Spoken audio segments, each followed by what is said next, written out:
मजासँगले जिउनको लागि, खुसीसँग जिउनको लागि के हुनुपर्ने रहेछ कि दिमागमा यदि तपाईँको दिमागमा चाहिँ मृत्युको कुरा दिनमा एकचोटि आउँछ भने तपाईँ राम्रै जिउन सक्नुहुन्छ। किन भनेर म एक्सप्लेन गर्छु।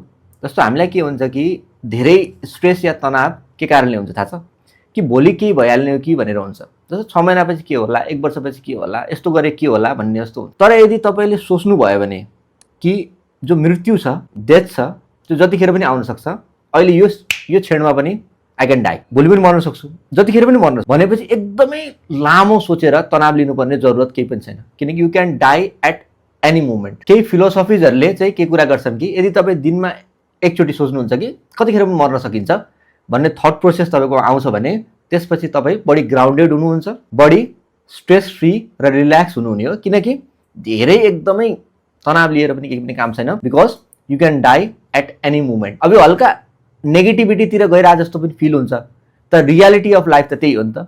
You can die at any moment, कोही पनि कतिखेर पनि मर्न सक्छ।